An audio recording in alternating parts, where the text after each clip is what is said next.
Brandon, I'm so glad that you and Najia reached out and, hey, what are you guys doing this weekend? And it worked out that you guys could come and enjoy this beautiful scenery with us. Yeah, and the sunrise. Yes, it's I'm so pretty. not a morning person, so this is how special you are. I've gotten up at 5 o'clock in the morning to shoot something, and so I'm excited to share. I think this is going to be a more serious type episode. We've had a lot of laughter in some of the other ones, and I think this is kind of more of a tell-all, or tell a lot of things that we haven't said before. I think to say things that should have been said, but we couldn't say them before, or we weren't ready to either. I think some of it was we needed time to process a lot of what went on in our lives and get some healing before we could really feel okay. Now we might be able to share. Yep.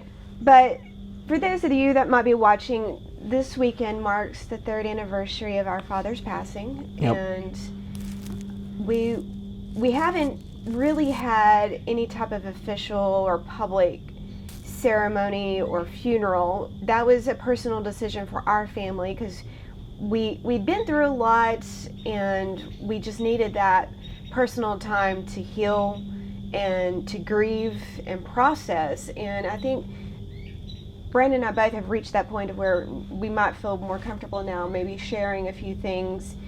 It's not necessarily a tell-all, or we're not here to burn our father's memory down. This is about our memory, our healing, and our process. In this episode, we're calling Grief, Legacy, and the Stuff That We Carry. Yeah. And how to let go, how to keep the things that are necessary to be kept, and some things you just have to say, okay, that's in the past, and you move on. Right. And so our tagline for this episode is grieving the person, the pain, and the possibilities that never came true. And so if you've lost a loved one, or you've been through an abusive relationship, or if anyone's been trapped in a toxic environment, there comes a point where even if you get out of it, there's a grieving part where you say, man, if it had only been this way, then life could have turned out to be that way. Right. And so that's something we're going to cover. Well, grief is not simple. It's not just, okay, someone that you cared about, someone that cared about you's gone. I think, at least for me, it's also about like you were saying, what didn't get to happen, the closure we didn't get to receive. Yep. And I'm hoping through this process that we can give ourselves that closure and mark this occasion and be able to move forward with more peace. Yep. Well, I think we should share a lot of the losses that our family has collectively shared.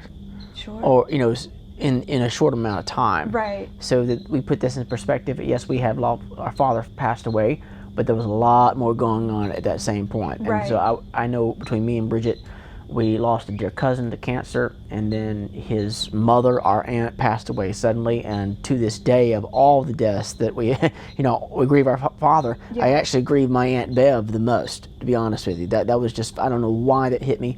Our grandfather passed away. Then we had a woman that basically was our grandmother that raised us. She passed away of old age, but still that's sad. It's a passing. My mother-in-law passed away. Yeah. I know your husband Jeremy had a couple of people in his family that passed away. And his grandmother and it was a good decade of just one passing after the other. Well, yeah, this month marks 10 years since our cousin Clint's death. And just recently I went to his grandfather's funeral. Yes. And it wasn't a dry eye there because the family, that particular family, our cousin's family has suffered so much loss. She lost her mother, she lost her grandfather, she lost her brother, she lost an uncle last year, tragically, and then she's lost her father's father. Yeah. And I did tell her at that, I said, you have got to write a book because of all that you've been through. Wow. It's because she's our cousin Hillary is just a fantastic personality to have gone through so much grief and to just be the most joyous, jolly person. Of course, you only see on the outside. Sure. Sure. But I commend anyone that goes through that and comes out the other side. Your faith is still intact. Right. Your perspective on life is obviously modified, but there's a lot of hope and there's a lot of positivity. Yeah. And I think we take that all into consideration, because I know I had a business going on right there during COVID and after COVID, and all those losses finally took a toll on me. Right. I came to the place where I told my wife, I said, I cannot do this business anymore. And I actually took 2 years of just, wow, that's a lot of loss real fast, in a short amount of time. Yep. That I just got to process that. And then when you lose someone, that the relationship has been both positive and extremely negative. Mm-hmm. And we're going to talk about this in just a minute. We've got a few segments here in this Yeah. episode where you're dealing with that loved one. It could be a spouse, it could be a child, it could be a parent, it could be a sibling, where there's a lot of toxicity, but there's a lot of good. Right. Okay. Right. So let's dive into that. Yeah. So I think our goal is not to. We're going to talk about our father here particularly. It's not to burn our father's memory down, because there are so many good points about Yes. Dad. I mean, the amount of good that he accomplished in people's lives. Anyone that knew him on the external would have said that is one of the. To this day, people say your daddy was the best man. He was an awesome person. We Right. both know of his generosity. So we'll get into that in just a minute. Yes. But I think this discussion for the next 45 minutes is about making a space just to breathe, and recognizing that part of grief is being able to celebrate the good, forgive the bad, Yeah. learn from the bad, Yeah. learn that you are not your father, your grandfather, your mother, your grandmother. You are not them. You are your separate individual, but there are lessons to be learned and gained, both good and bad, from that. So let's move into segment number 1. We're calling this segment of our discussion, a complicated man holding to truth. And I think I'd like to open up talking about Dad, a memory I have of Dad. And I've shared this with some people. My dad was, my earliest memories of Dad are going hunting. And my greatest memories of Dad are going fishing. Mm.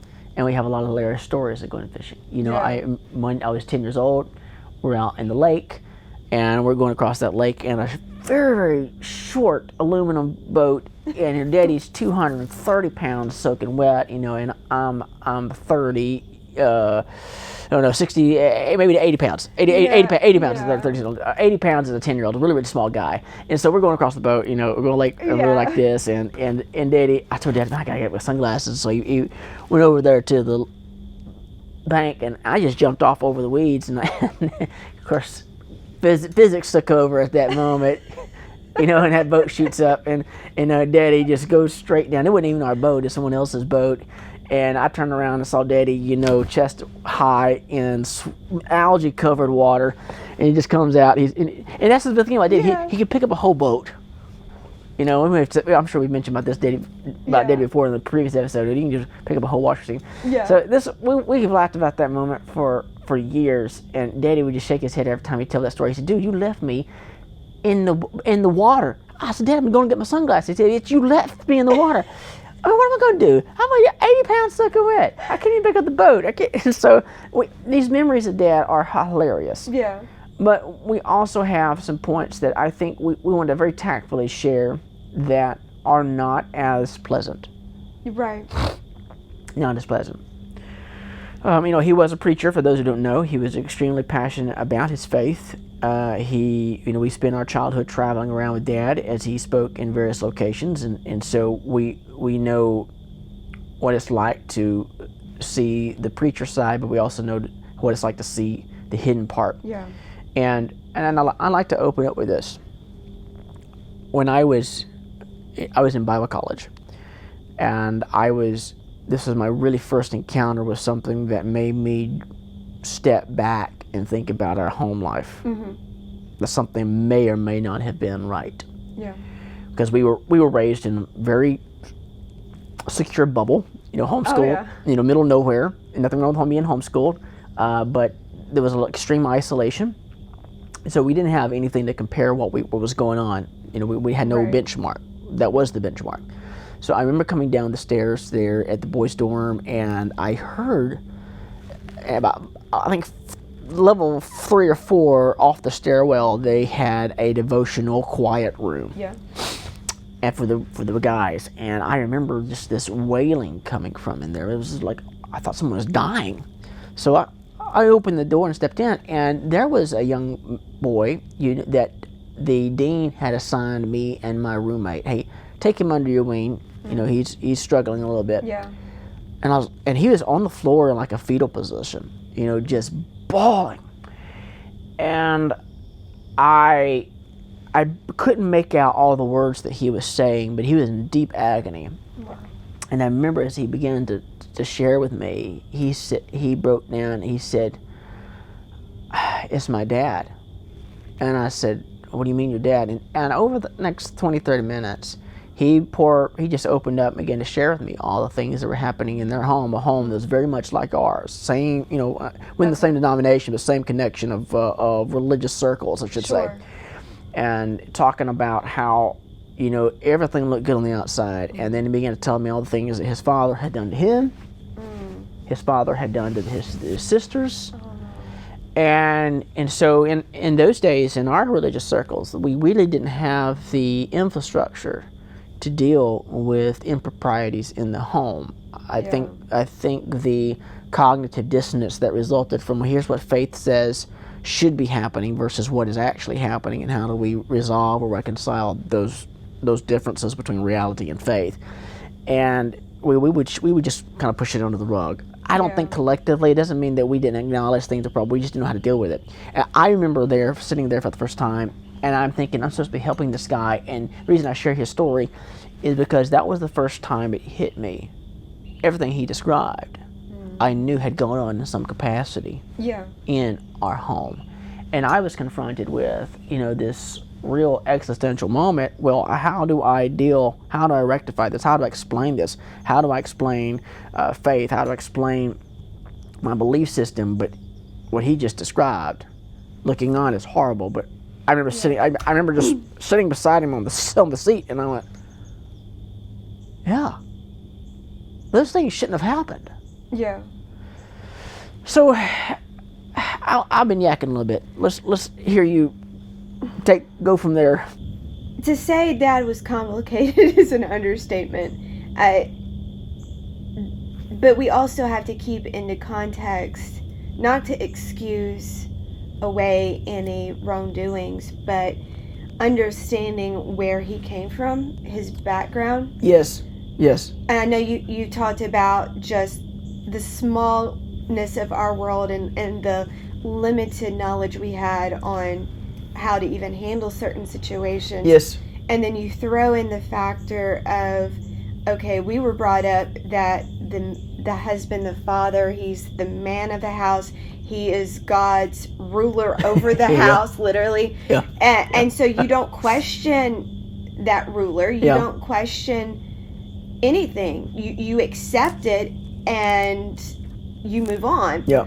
One, we didn't know any better, and two, there was such fear because we were constantly told, you do not talk about anything that goes on in this house. Oh yeah, so now you've hit on a sore spot, which is very typical of abusive, controlling relationships. Yeah. There's always that mind control of some sort, some type of wild card that is played that prevents the victim of those abusive relationships from being able to seek help. I mean, matter of fact, it took well into my late 20s before I found myself into therapy. Mm-hmm. And I didn't even know I needed therapy.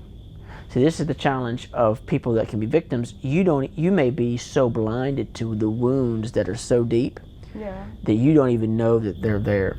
Well, I think part of this healing process is it's painful, but it's also you have to force yourself to look inwardly and at those wounds and analyze them. And it is best, I think, like to get professional help. Well, if people don't have the ability, you know, everyone's different, and so there's various types of intelligence. And one of the categories of intelligence is emotional intelligence. Yeah. Do I know what is happening and why? Can I name it? Yeah.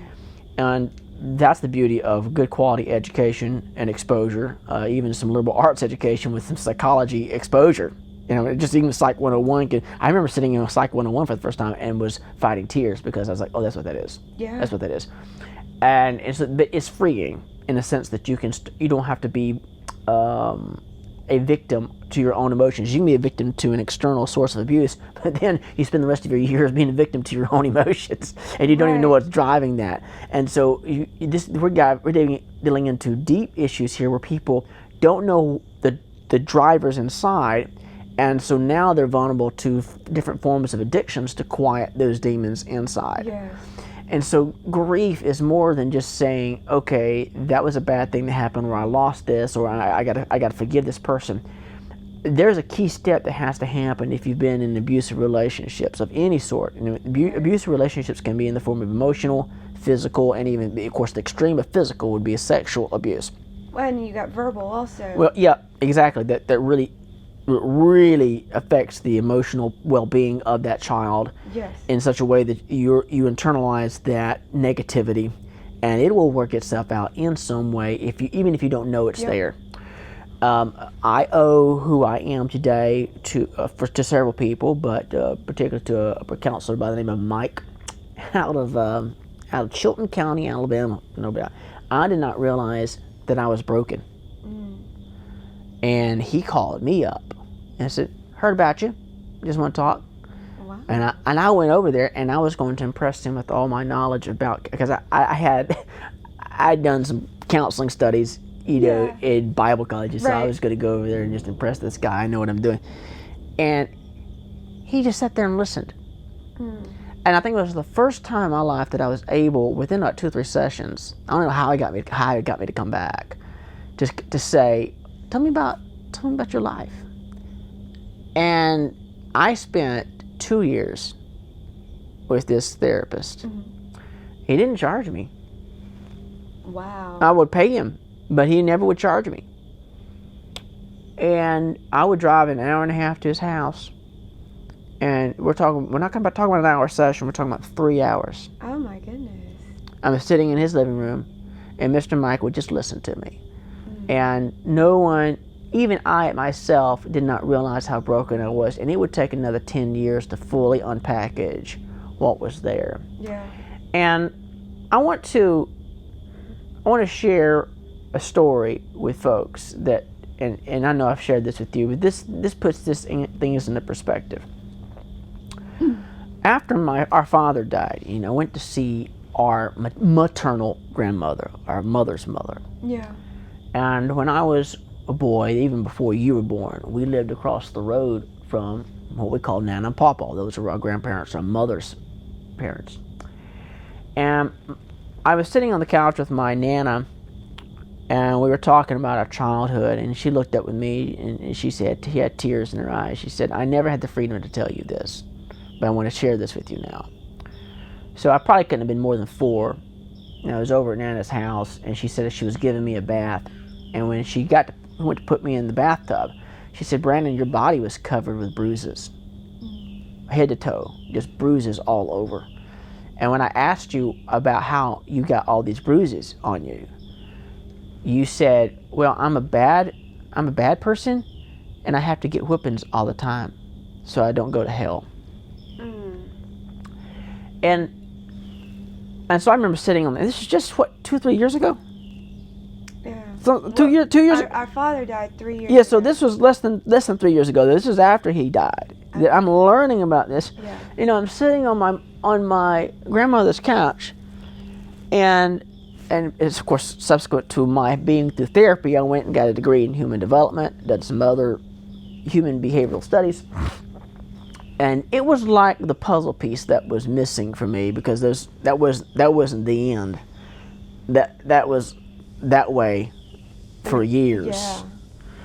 And so we're not talking about a father beating a boy because, hey, you tore down the neighbor's fence and broke into their garage and burned the garage down and you're just being a bad person. Yeah.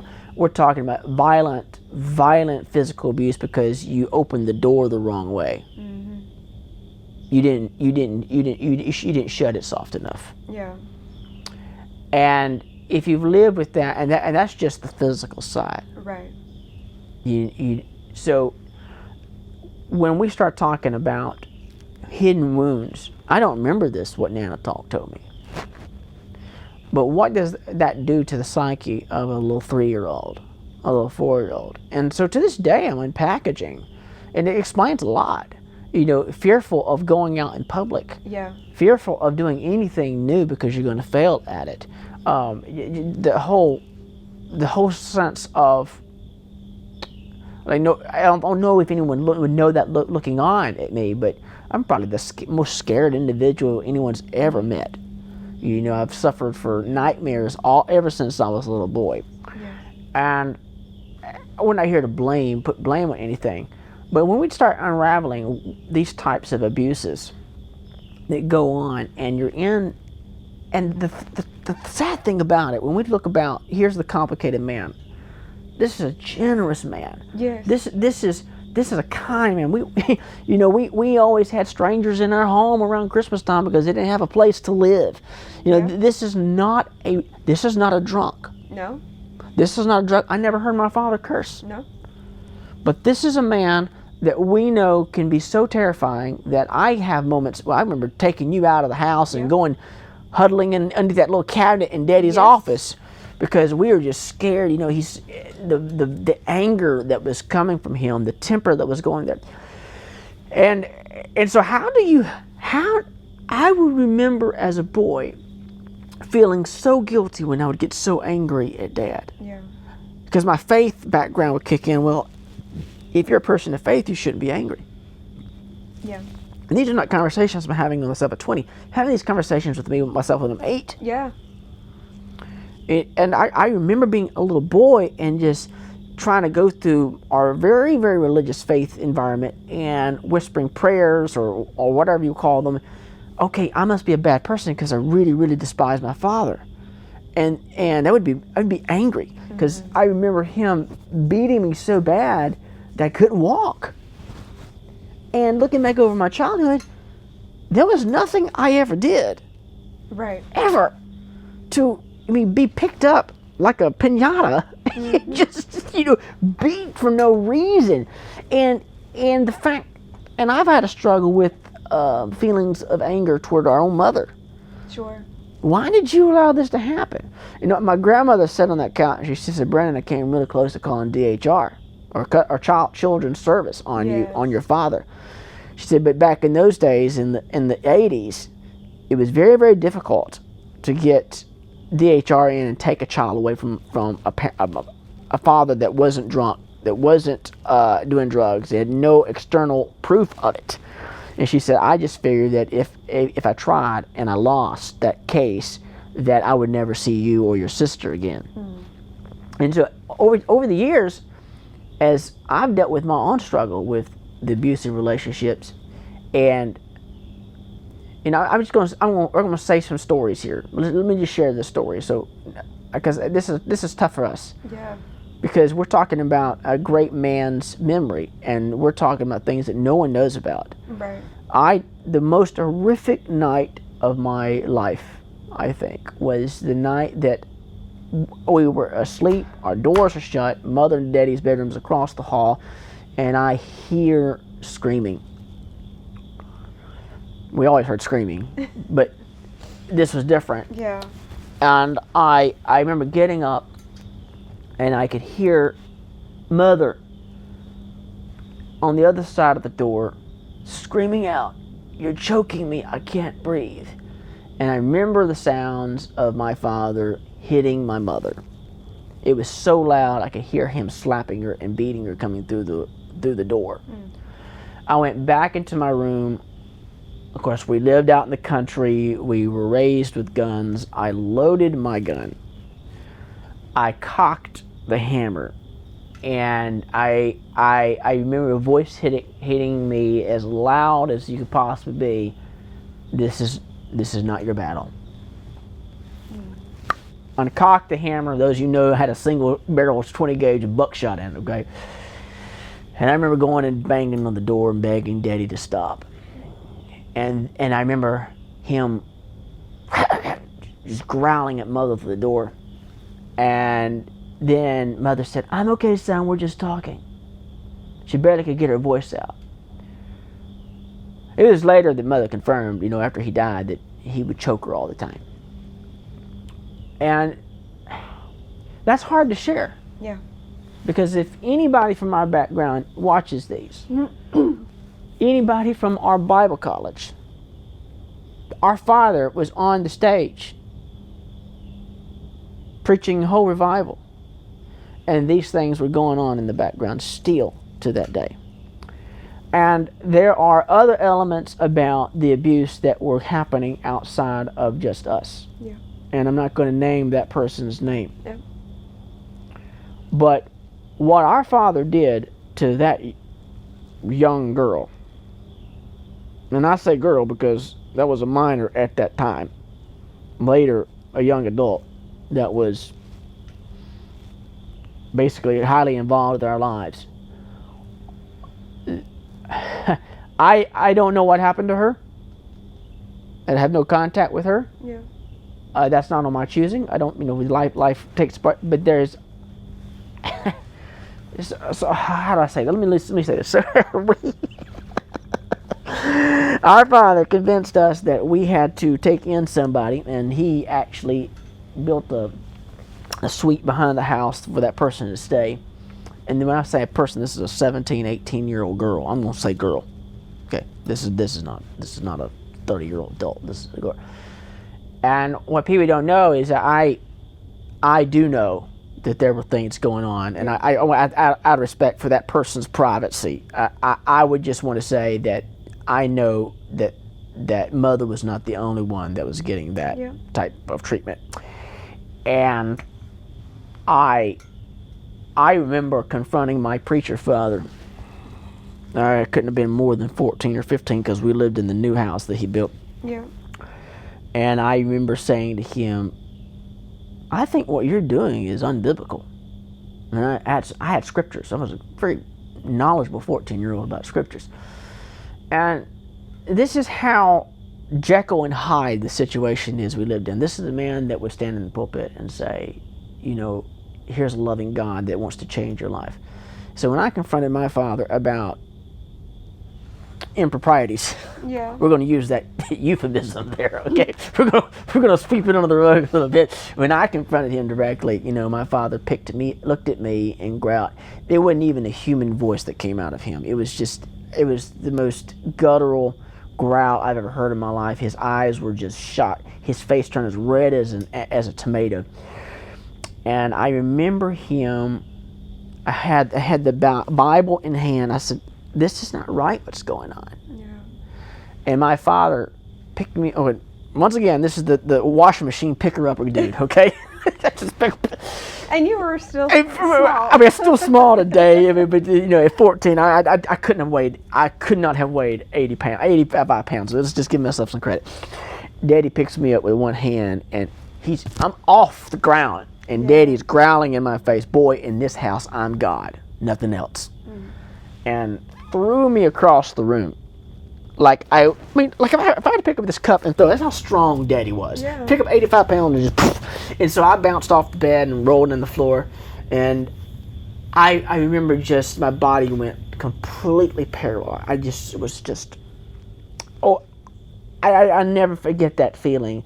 It's like someone reached in the bottom parts of your soul and just reached it, because I wasn't doing anything wrong. I was tired of hearing Mother being beaten. I was tired of the other things that were going on. I'm not going to go into depth on those things. We're not going to talk about that. But we can just hint at it, and people can fill in the blanks if they want to. But here's the deal: where there is that much anger, there's usually some type of sexual impropriety, some type of abuse going on.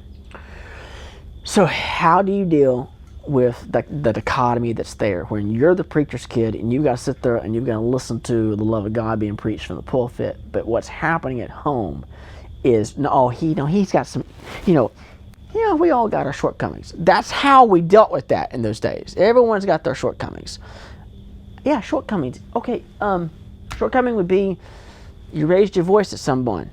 Not pick up your 14-year-old boy and tell them that, no, yeah, I want you to follow God, but you can't listen to God in this moment because I outrank that. It's all right. Well, it's hard when you're in that environment, and you have to leave in 5 minutes, go listen to him preach, and then people flood the altar. Oh, yep. And I remember, I think that was one of the first times, I shouldn't say first, but one of the times it really hit me like, how genuine is all of this that I'm seeing that's going on? Yes. How is God supposedly working through someone that's living such a double standard? Like, Yes. I could not understand how everyone was so blinded to it, but I knew, I mean, Dad was really good at perfecting that image that he wanted. Well, now we're getting into the topic of narcissism. And narcissism it's a unique skill set where you're doing the smoke and mirrors, and image is everything because you don't have the goods to measure up with what you're trying to portray. Yeah. And so you're talking about gaslighting and controlling everyone around you as much as possible so that your image is protected because your ego is at stake. You can't, you yourself are so fragile. So this segment number one, a complicated man, is probably longer than we meant to go through, but how we tied in with the title of life, what is it good for? Life is good for telling the truth about who someone really was, but without flattening them into only good or only bad. There is good and bad here. I don't think I'll ever measure up to how hard of a working father I was. I don't justify any of his wrongs, but I do celebrate the good that's there, the kindness that he extended to our. I mean, here's the deal. I remember when I broke my leg, the first person I wanted was my father. Yep. Why? Because Daddy was big. Daddy was bigger than life. Daddy was going to. I mean, I never felt unsafe from anything on the outside. I always felt unsafe because I was scared of Dad. Right. But interesting enough, for victims that are inside those abusive relationships, this is complicated. It is. Because you can have a lot of love. And so we have to deal with the truth that's there. That's the first step. Yeah. Segment number two, the stuff we carry. Daddy loved music. Just a few weeks ago, I found a cassette tape, and I didn't know what was on it. A cassette tape, for those you don't know, we're aging ourselves, right? And so I actually had a cassette player, and so I hooked up the RCA cables, and I ran it through the computer system, and I was putting it to GarageBand. What's on this? I was just listening, and his Daddy had recorded himself singing a cappella and written the whole song. This is a song about grace, about faith, and I remember listening to it and looking back through the lens. I'm 43 now, and I'm the age Daddy was when I graduated college, and I'm trying to put myself in his shoes as a 40-year-old. Even some of the struggles we're talking about took place when he was in his mid-30s, right? Well, I've talked with his sister. Yeah. And there were things that were going on as early as in his late teens when he and Mom got married. Jesus. So it was not something that happened midlife crisis. This was something, I think, stemming from his childhood and the abuse that he and his family went through. Well, you hit the nail on the head. So I make this confession about I'd finished Bible college and had just enough an introduction to pastoral counseling to know, okay, things don't happen within a void. Right. And before our grandmother died, Daddy's mother, I went and sat down with her, and I remember my grandmother, that generation, particularly the rural-based, I don't know if grandmother finished high school, maybe she did. So very highly uneducated people. Yeah. But that doesn't mean they're great people, really hard-working people. But I remember my grandmother, we all got our failures. I said, Grandma, I need you to tell me about Granddaddy. I need you to tell me about Granddaddy. Yeah. And I took a lot of prying, and I remember watching my grandmother's lips begin to quiver. Yeah. And she finally stopped beating about the bush and started telling me some things.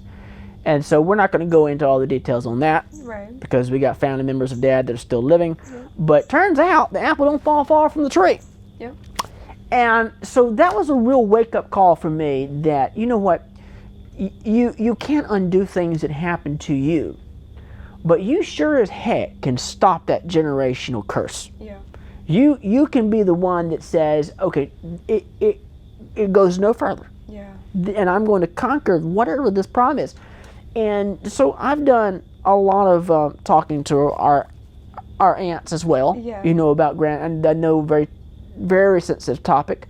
Yeah. Daddy was not the only one that was caught in as a victim, and they were too. Yeah. And so if you are in that type of situation, you don't bury it. But you can get to the place where you start seeing that perpetrator, in this case was a family member, they were a victim themselves. It doesn't justify, but you begin to see that, man, there's breadcrumbs pointing to problems here. Yeah. And particularly people that are struggling with, I know we're getting into little quasi-spiritual stuff, generational curses.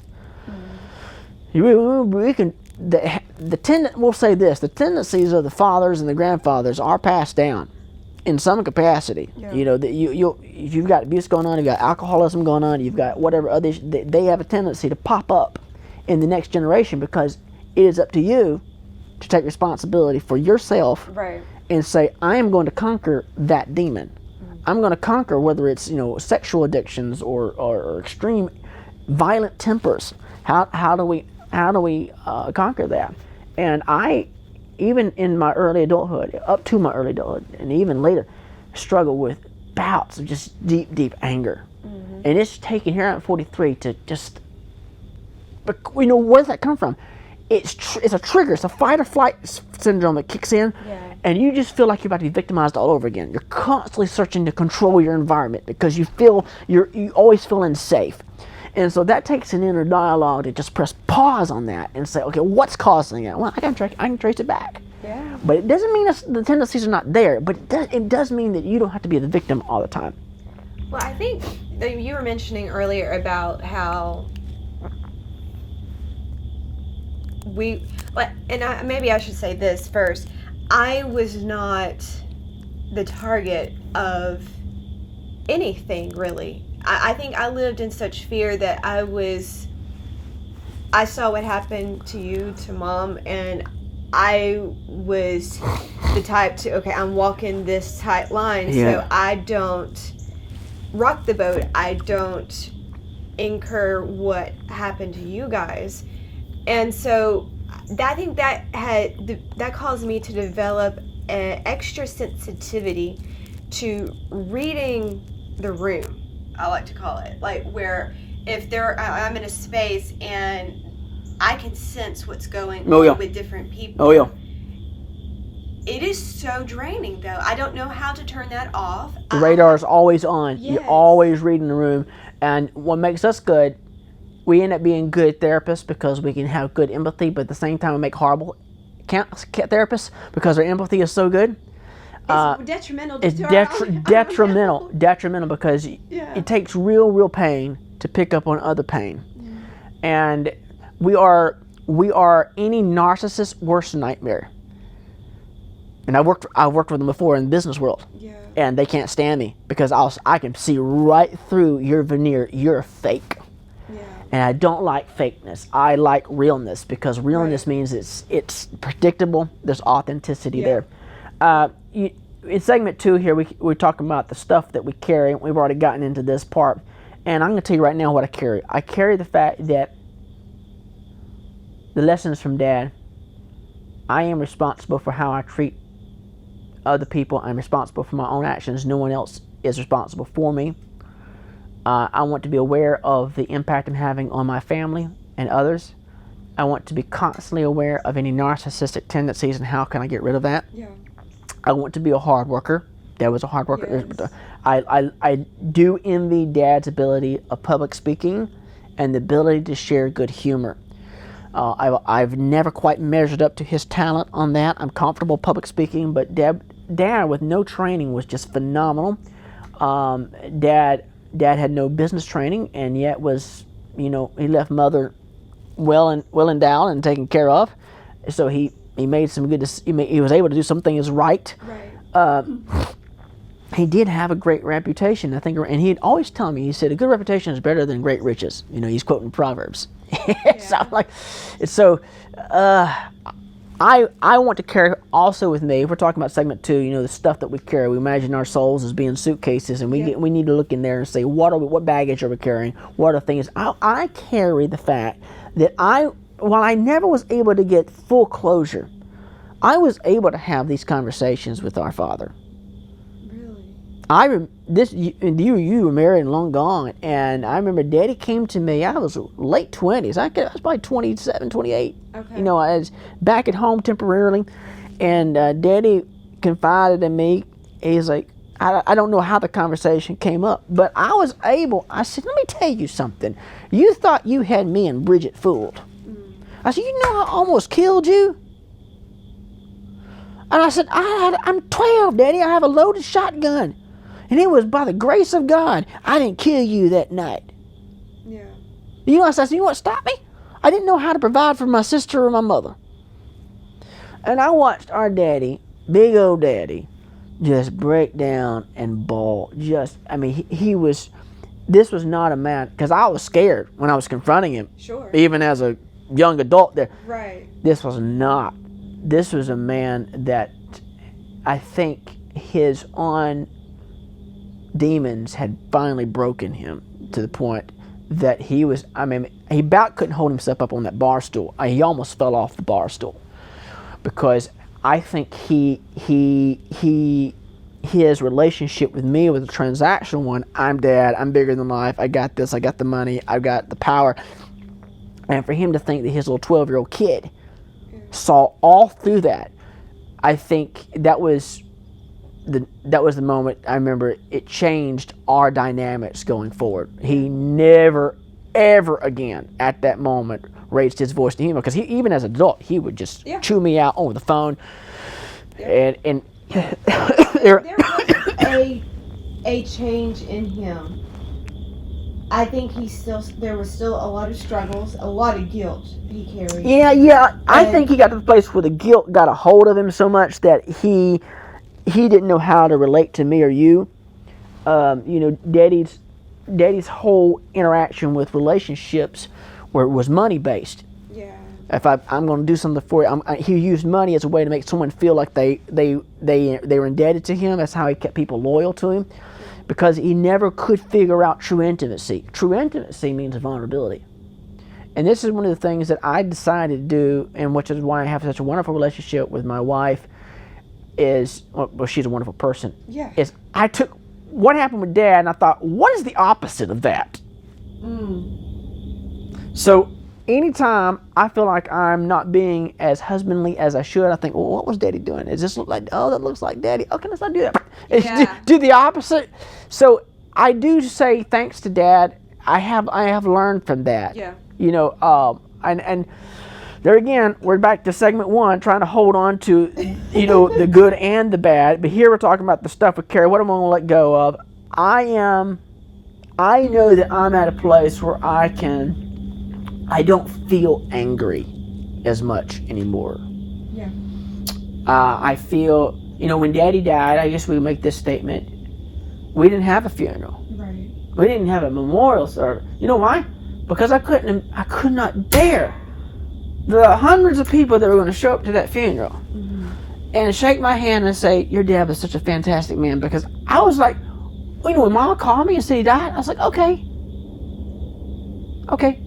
thanks, Mom. And not a tear.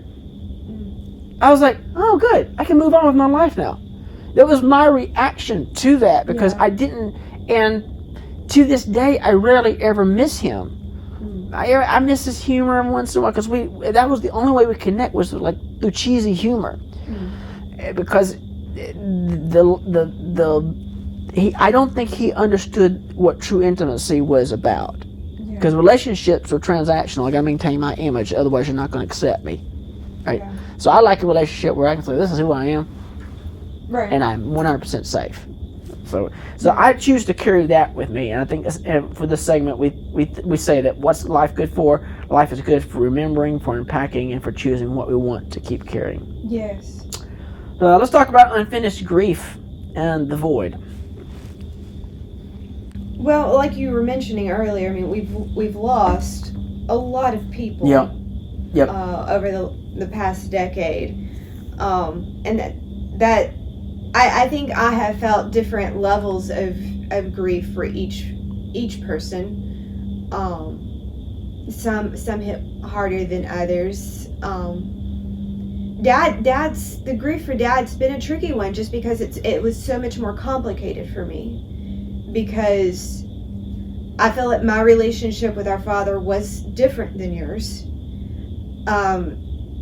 Him bringing in a girl that was older than me, it left a sense of, okay, I'm being replaced as the daughter in the family. And that pattern in of itself, I even got repeated later on in life for me. And it's something I've struggled off and on with, because here I am an adult. Why is this still bothering me? Yeah. Why do I care? I don't think it's something you ever get over. I think grief and that pain is something that you learn how to live with, and you choose to move forward. Let's do a tagline real quick, not tagline, or a rabbit trail of what you just talked about with being replaced. I distinctly remember my early teenage years with Mom telling you and me, okay, don't bother Dad right now. But that person that we're talking about had full access to Dad. Yeah. Anytime. And I know what it's like to go ask a question to my dad, even at 10. It's not like normal people. I would have to have it written out on a piece of paper, and my points, to approach Dad. Otherwise, he'd cut you off. My problem was he never did that with that other person. At least we didn't see that part. And I can relate a little bit to feeling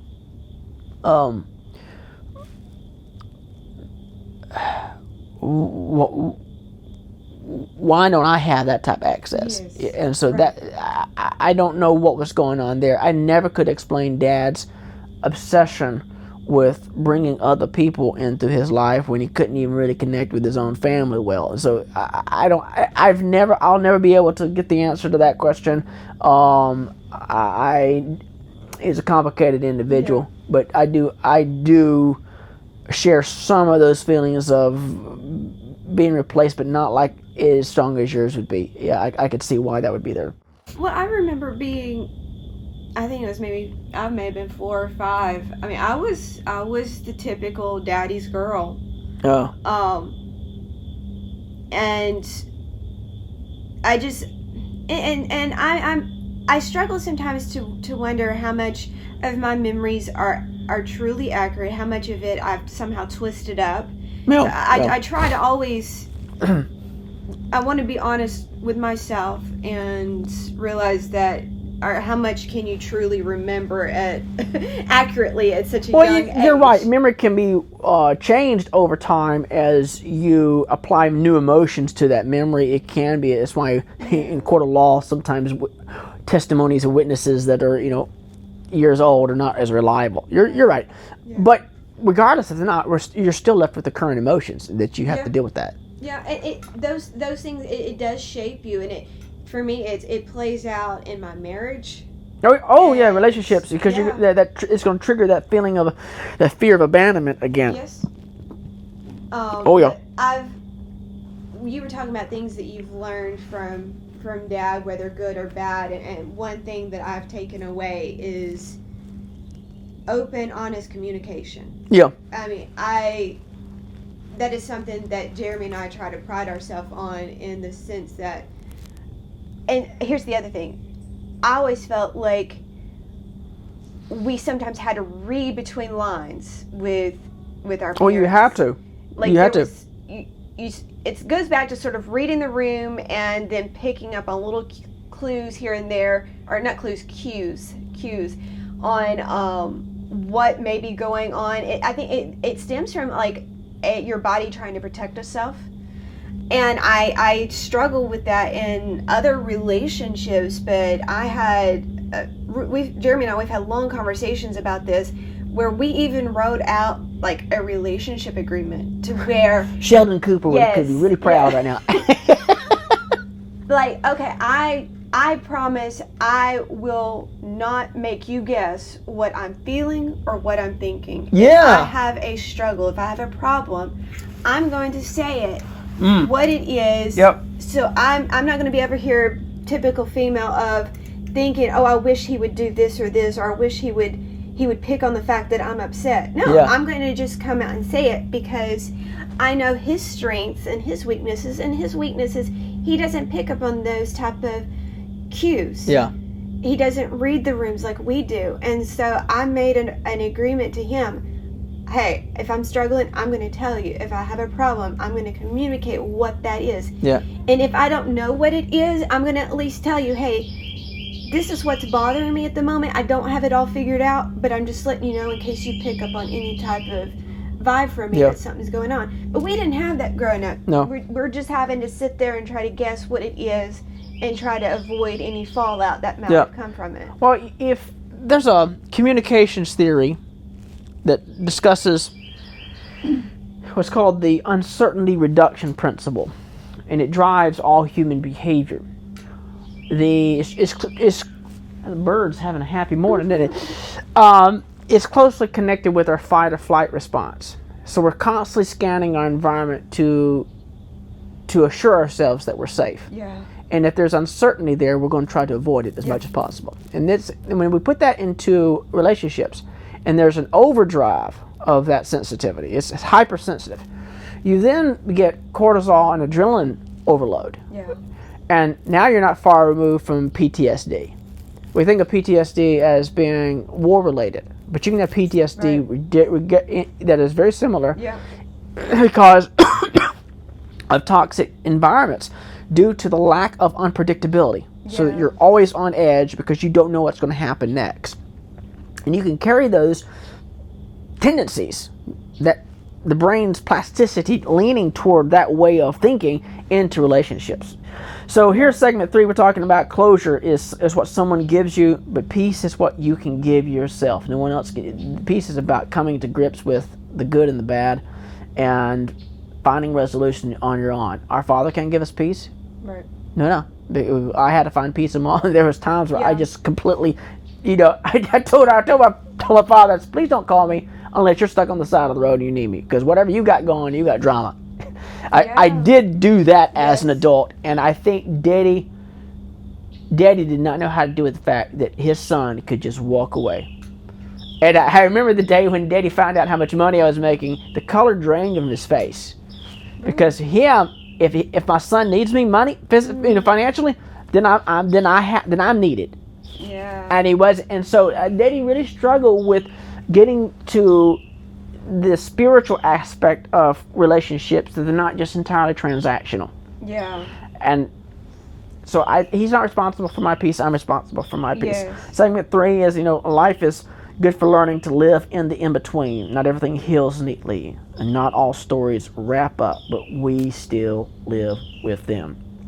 Well, and on the subject of the grief and the pain and the struggles with the faith in the midst of all of that, and how we process it, I know you've actually spent maybe the last 5 years on processing some of that therapeutically through the process of writing. Yes. I don't claim to be a real good writer, but I have found it to be extremely therapeutic. And 5 years ago, I was down in South Alabama, and I actually had a dream. And it was so surreal. It was playing out all the tension that went in our home, and it was also playing out what could have been. Yes.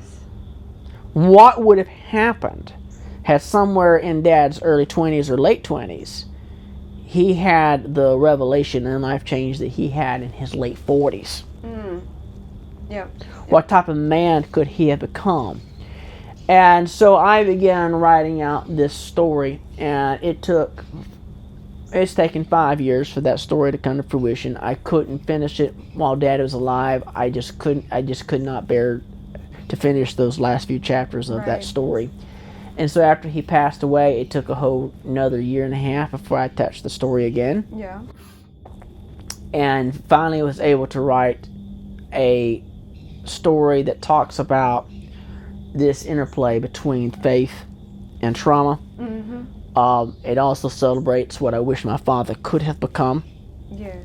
Had he, and what would have been. And so, so it's a novel about the struggles of a pastor's son. The main character is the son of a pastor, and he goes on to live his life, and there's lots he's pushed behind him. He's buried. He didn't remember all the horrors that were there, and a few events take place, and within a short week he unravels not only his own nightmares that he wanted to forget, but also the nightmares of his family, and discovering the generational curses that are there.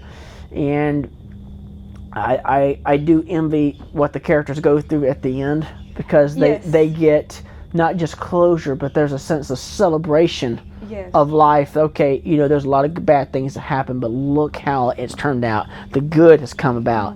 And I personally, for me, I'm still waiting for that to come to fruition for my life. I think I'm at the point where I can say, yes, I'm letting go of those things. I'm going to see what's going to happen for me for the next 10 years. Without carrying all that baggage going forward. So it's going to be out by the time we air this episode. This is called Secrets of a Pastor's Son. It's about a 470-something page novel. I've read it twice, and I was the second time I read it. I mean, I did it in 2 days. I mean, it wasn't like nonstop. I had a lot of stuff going on, but it's an easy read. It's a great read. Well, I think we should have a disclaimer there. It's not for every person. Yes. The content is heavy. Sometimes the language is heavy, so anyone that reads it will say, man, that's really out of character for Brandon. It really is out of character for me. But I was trying to make this as realistic as possible. And some of the stuff I was hoping was not realistic, but even recently we've had stories from one of our hometowns, where children were found locked up in a bunker, and people were paying $1,000 a night to do bad things. So when you read the stuff in the book, it's not far-fetched whatsoever. Well, I think another disclaimer may be in order, in the sense that a lot in this book is fictional. Yes, of course. It's not. So anyone that does read it, it's not necessarily what happened in our home or in our family. Although there may be some similarities at times. Definitely the Astrovan. The Astrovan makes its appearance. That was real. Yes. But I think you took a lot of liberties going a little bit deeper than what may have actually transpired. Yeah, I try to capture some of the angst that our family has felt, because not only was Grandpa had issues, but his father. Yeah. Our great-grandfather was a Baptist lay preacher, and apparently he had problems. Yeah. And so, those are rumors. Yeah. So I kind of built on that to show that, bad things can happen, really, really bad things can happen, but there comes a place where you can actually make a difference yourself. You can draw a line in the sand and say, no, that ain't happening anymore. Right. I don't care if it goes back multiple generations. I'm going to stop this right here, because this is with me. And I do enjoy the characters, and the main characters struggle with faith, and that he doesn't throw out the baby with the bathwater. Right. He has abandoned it for a while, but you find himself coming back. You definitely see him stepping back into his father's faith, and realizing that his father's shortcomings and the shortcomings of his forefathers are not necessarily a reflection of the failure of his faith. Yes. And so I wouldn't want anyone to take away anything from our discussions that we're attacking people's faith or discouraging them from that. No, not at all. I think we have to ask questions about ourselves and ask questions about why we believe what we believe. Right. Definitely. All right, so thanks for talking about the book. That should be available on Amazon. It's coming. What's this? The 1st of September, so it'll be available within the next week or two. Awesome. Got some final edits to do on it. Segment 4. What was good? Well, we kind of talked about this a little bit. Yeah. Let's talk about this. What are some good points you have about that? I got to check on something over here. I do have a lot of good memories. I mean, even as an adult, I didn't have quite the blunt confrontational conversation with Dad that you did in regards to alluding to the fact of how much we actually knew. But I did have a moment to where I confronted him about the feeling of being replaced, because I think that was something that was very personal for me growing up. And this happened, I mean, Chloe was probably 3.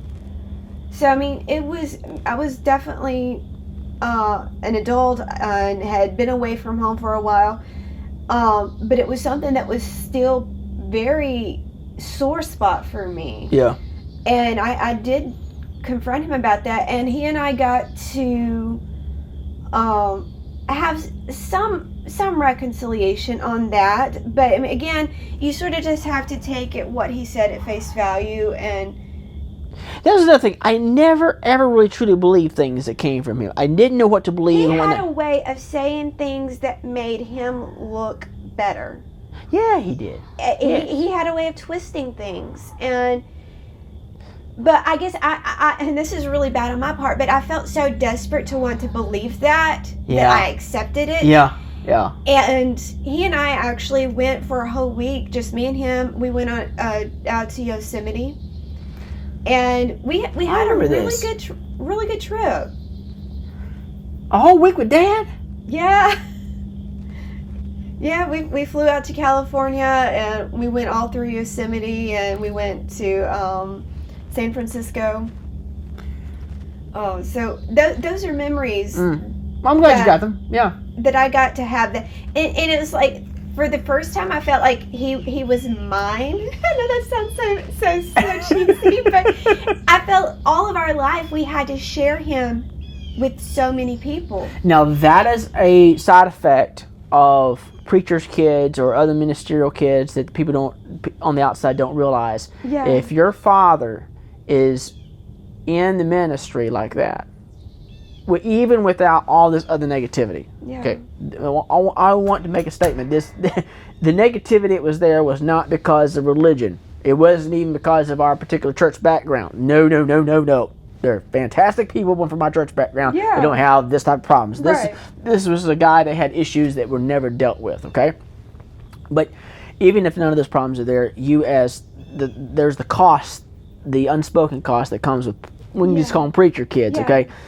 Particularly if your father is involved in heavy ministry, you're not eating Sunday lunch at 12. You may eat it at 2 or 3 because you're not getting home in time, or your life is disrupted because you're always traveling and you're always the preacher's kids, and life is just different like that. And well, for me there was a mixture of feeling everyone else came first, but I also knew, and there was so many times I needed Dad. I needed help. He was the first one there. Absolutely. So there's this conflicting emotion of how you have the childhood and even sometimes adult feelings of, I don't want to say neglect, but just there's a mixture of like neglect / replacement in there, where other people I felt came first, but then I knew I could count on him if I needed. Oh, absolutely, man. The number of times Daddy came down with my business and needs some renovation done. All of a sudden, I'll send my crews down. Well, our house flooded one time because I think one of the pipes, walls had to be replaced. I didn't pay a cent. I don't know how much money. I said, Dad, just send me the bill. I said, I've already taken care of it for you. And so that was Dad. Yeah. Replaced all those walls, replaced stuff down there. He'd come down and visit my house. And 10 minutes into he's fixing something. He replaced the whole thing on my door. So this is what Dad did. Very generous, going to fix the problems. Yeah. And Jeremy and I, we moved, I think, 10 times. We've been married. And every time he's picking up the washing machine. Yeah. But no, every time he's bringing his truck. He even brought one of his workers to help move. So how do you? I would be angry because I'm supposed to be grateful for that, but at the same time, I'm like, oh, you know what I did? What's that? I kept a tally of everything, of how much I estimated he spent, whether it was paying his workers to do something for us. Yeah. Or, like, I'd call him up and say, Dad, I got a question. I don't need you to do anything. Just talk me through it. Before I know it, he's got a crew up at my house. Absolutely. And so I'm like, okay, Dad probably spent this much. And this. And then I came to a point to where I felt like this dollar sign was hanging over my head. And I would have confrontations with Jeremy. He's like, look, we'll just write him a big fat check and be done with it. And we don't have to worry about this guilt anymore. Yeah. Because I felt like, okay, I can't be angry at him because I owe him too much. I don't know if Aunt Joan ever shared this with you, but she shared it with me before he died. He was confiding with her about how much he loved his kids. He said, and he mentioned me specifically. Okay. My Aunt Joan said, he said, I just don't know how to connect with the boy. This is just a few years ago. And Joan said, well, have you tried? So, Joan's blunt. She just come out. Joan was Dad's older sister, and she was the one that could call him on it more than the others could. Yeah. So yeah, there's so much good there. I do not think that anybody listening on that didn't have a father would say, why are you complaining? You at least had a father. So our father wasn't drunk. Our father didn't do drugs. Our father didn't have a gambling addiction. With none of those issues. Right. But these bad things, sometimes in my mind, can outweigh a lot of good. So I have to choose to focus on the good. I always enjoyed his storytelling and humor capacity. I did not get that from him. So we're already through segment 4. What was good? What is life good for? Life is good for gratitude without denial, finding the good without pretending the pain didn't exist. Right. Let's talk about changing the pattern real quick. This is segment 5 here. If we want to parents, if we want to love or live differently, but we want to use awareness. Well, and I know I touched on it briefly in the reference to... Yes, you got ahead of ourselves. I'm sorry. Stick with the plan. Just in the way that mine and Jeremy's relationship has unfolded, I always told... This just goes to my insecurities. I told him, look, if you ever feel like you want to leave me, just talk to me about it. What a horrible conversation. But he's like, would you stop talking about that? I don't want to leave. I was like, I just can't handle this. I need to not think about the thought of, am I going to be replaced or am I good abandoned enough? Again? Yeah, I can't handle that. And so I need some warning. Give me some heads up. I mean, I'm just always just very matter of fact, very just to the point. Yeah. I can't imagine our parents ever having that type of conversation. I think the drawback on us is we've gone the opposite direction. We're very blunt to the point. I've worked with people and walked into their office and here's the problem, you're an idiot. They just stare. I can say things that no one else has the galls to say. Yeah. I've looked at my own clients and said, the problem here is that you lack the worthiness to breathe in my presence. And just boom, hit them right where they hurt. Oh my God. And then take joy out of that. There's a bit of a cynical side of me. Okay. So changing the pattern for me has been, I don't have children, and I think when I was younger, being deeply aware, if not subconsciously, of baggage there, I just cannot imagine being a father, because I learned that you become a parent based upon what you saw done to you. Right. And it takes a lot of strength to say, okay, that's what was done, I'm going to do the opposite. And I'm glad I was not a parent because I was never ready for it. There's too much I'm having to unpackage even in my 40s. Well, I think we touched on this in a previous episode about parenting.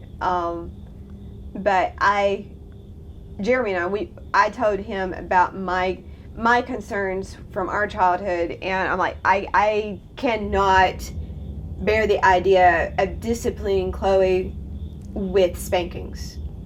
Just Jeremy at home, if he's coming home from work, he's taking off his belt. Just the sheer sound of him taking that belt out. He did that one time. He was doing something funny, and he just whipped that belt off. I broke down in tears. Like, I was so tense. I was so scared. I mean, he wasn't meaning anything by it at all. He didn't know what was going on. He didn't. Yeah. And I had to explain to him, the flashbacks that was causing for me. Oh yeah. And so the flashbacks can happen for me with any male authority figure that's stronger than bigger than life. If they raise their voice, if a door slams, it's just a trained reaction, emotionally, mentally, and physically because of such law. It's amazing. I've been removed from that for so many years, but that programming is still there. Yeah. And I'm constantly trying to find ways that programming is influencing my life, and how do I not be a victim of that?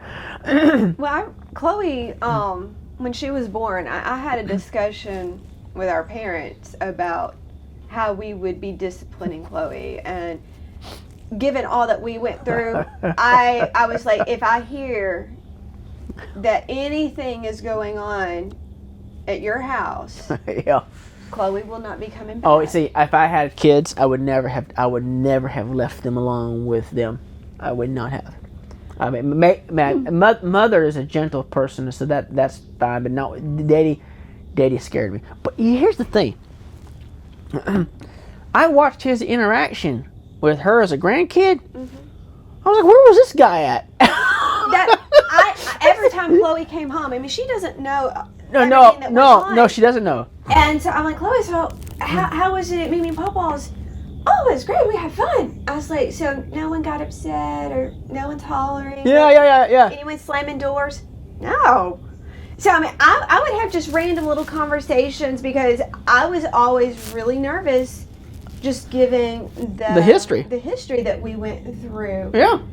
And I always wanted to make sure that she was not exposed to that. I mean, Jeremy and I, we don't raise our voices, we don't slam doors, we're just not that type. Yeah. And I wanted to stop that pattern of, because I do have a lot of dad in me, and I did not want that the bad of that coming out. Well, you're already hitting on this next segment here that we've already talked about already throughout, and that is changing the pattern. Yes. And life is good for breaking cycles, for choosing differently, not because the past didn't shape us, but because we get to shape the future. And this applies to, people can grow up in very alcoholic, drug and abused environments, and they have to make that choice. I think that's a very hard one. I mean, what do you do if you are a child that has, by the time you're 5, you already have a drug addiction because your mother's been giving it to you? These stories abound. Right. And so, it's not your fault, but at some point, you either going to choose to be a victim the rest of your life, or you're going to bow up and say, I know this is a hard road, but I'm going to make a difference. Yeah. And hopefully this talk is inspiration for that. We're going to close this out with segment 6. We titled this is Our Funeral. And I think I would say this, if Dad were sitting right here, even when I had a confrontation with Dad as an adult, I never wanted to break his spirit in the sense that I didn't want redemption. Right. I never was there.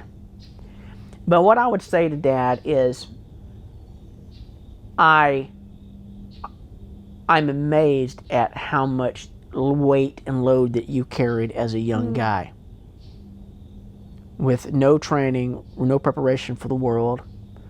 I look upon you with sympathy because of all the demons you were facing internally. Yeah.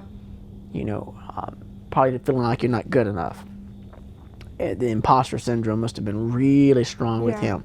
Had to be. I would applaud him for, he never abandoned us in the sense of, I've had enough of this, I'm gone. Right. He's working 60-hour weeks. He paid my way through college. I would tell him, Dad, I still have that piano keyboard you bought me. Yeah. I play on it all the time. I have taught thousands of lessons on that. You dropped a lot of money in early 2000s for me to have a keyboard. Yeah. And I still have, I was 20-something years old. And so I would say, I would also tell him, thank you for not listening to that Bible college president that told you don't let your boy do music. Dad did not listen to him. If I named his name, we'd have people here know who we're talking about. But he told him, don't let, because you'll lose his soul. And so Dad didn't listen to that. Wow, I did not know that. Oh yeah, I'll off record, off the camera, I'll tell you who it was. But I would tell Daddy, you did in lots of ways protect me. and I'm not going to name those ways, but I know how he did. I never questioned whether or not you loved me.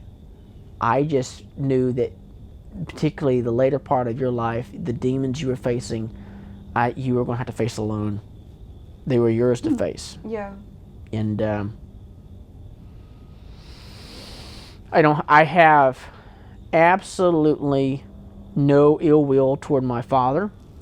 I do not, I anticipate seeing him in the next life, and I anticipate him.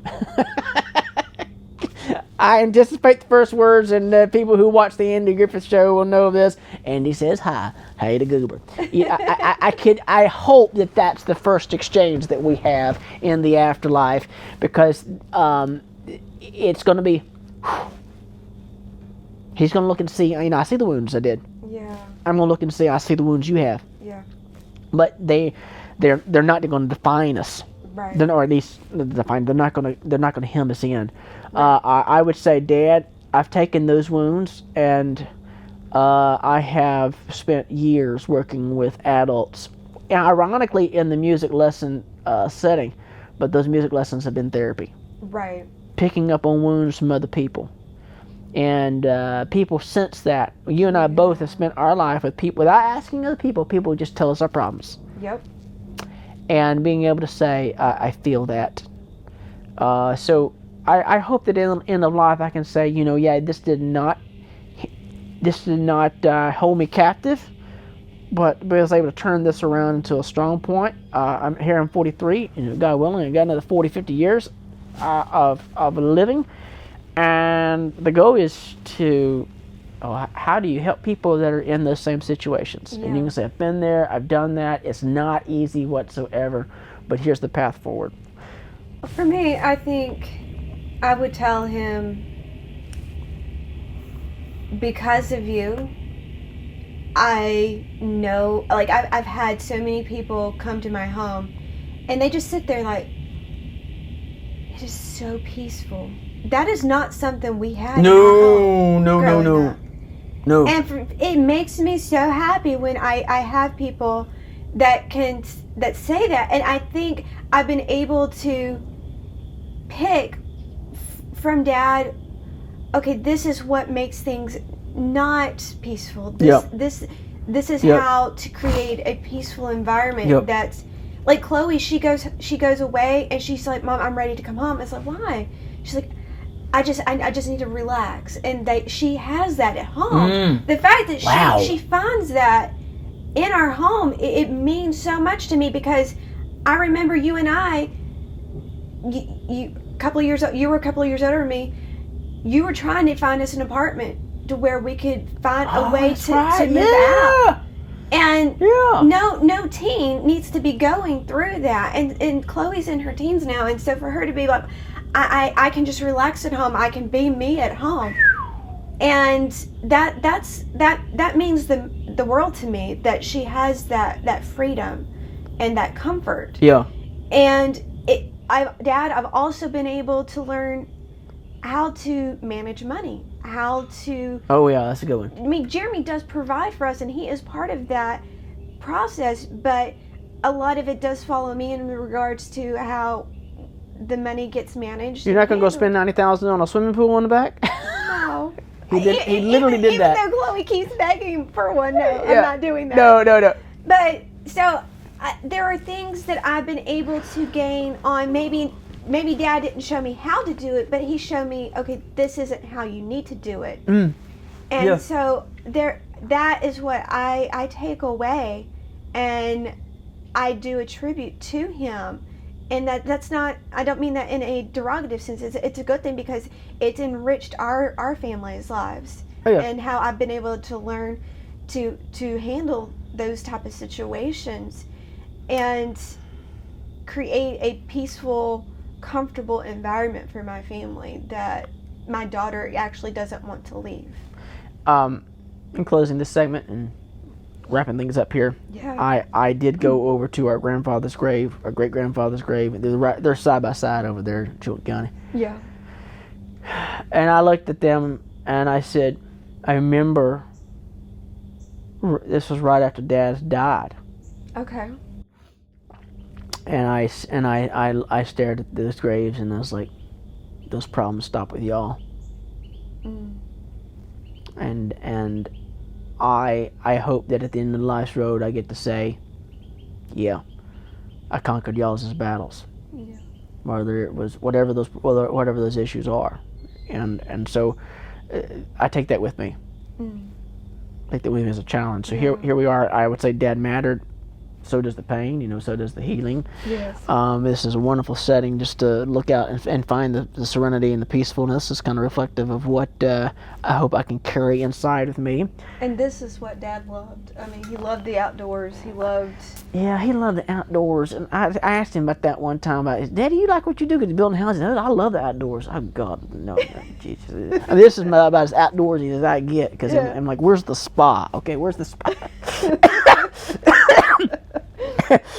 Maybe life is good for being honest about the people we love, embracing both the good and the painful parts. It's about holding on to what matters, making peace with what's left unresolved, and choosing to heal, grow, and love in new ways as we move forward. So speaking of trying to find meaning in the middle of grief, for next week we're going to ask an even bigger question. Is there a point to it all, or are we just filling in time? Yeah, I mean, it's light stuff, right? I don't know how we're going to keep it light. I don't know how in the world. I say that sarcastically. Just purpose, productivity, and that creeping suspicion that maybe your color-coded Google Calendar might be a trap. Yeah, so join us as we unravel the difference between studying life and actually living a life that means something worthwhile. Yeah, that's next time on Life. What is it good for?